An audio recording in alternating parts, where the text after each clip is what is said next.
देना है कि पूरे शहर में वार्ड नंबर 8 की मिसाल दी जाए। आप लोगों ने मेरी बातों को सुना, बहुत बहुत शुक्रिया। खुदा हाफिज़।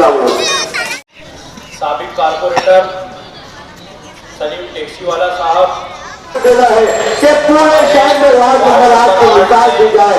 आप लोगों ने मेरी बातों को सुना, बहुत बहुत शुक्रिया। खुदा हाफिज़।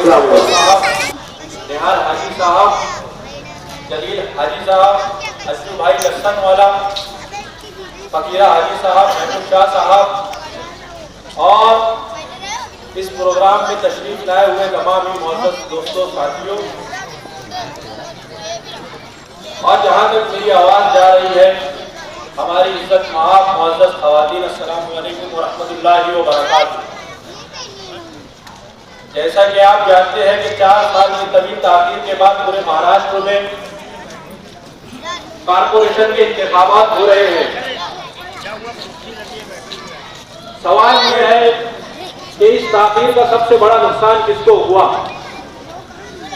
जिस शहर में लोकल बॉडी नहीं होती है वो शहर सियासी तौर पर कमजोर हो जाता है, और अगर ऐसे में शहर मुस्लिम अक्सरियत वाला हो तो वो सिर्फ ना सियासी तौर पर कमजोर होता है बल्कि फिरका परस्तों के निशाने पर भी आ जाता है। हमारे शहर में लोकल बॉडी ना होने की वजह से फिरका परस्तों को हमारे शहर को निशाना बनाने का भरपूर मौका मिला। हमारे शहर को निशाना बनाया गया, हमारे शहर की आवाम को खौफ में और परेशानियों में मुब्तला किया गया। कारपोरेशन में लोकल बॉडी नहीं थी, मगर इस शहर में एक पार्टी और अवामी नुमाइंदा इख्तियार में था।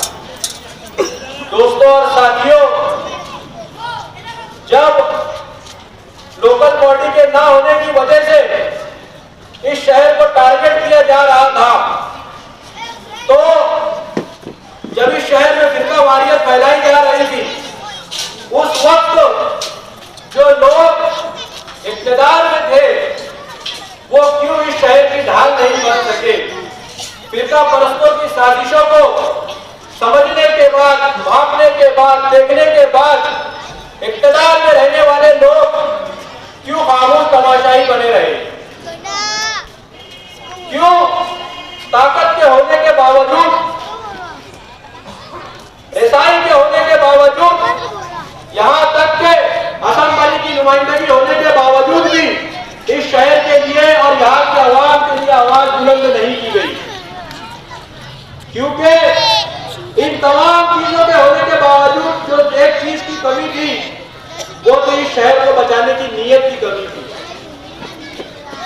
इस शहर से मोहब्बत का सबूत इस तरीके से मिलता है कि जब फिरका परस्त इस शहर को जन्म दाखिले के नाम पर निशाना बना रहे थे, जब फिरका परस्त इस शहर को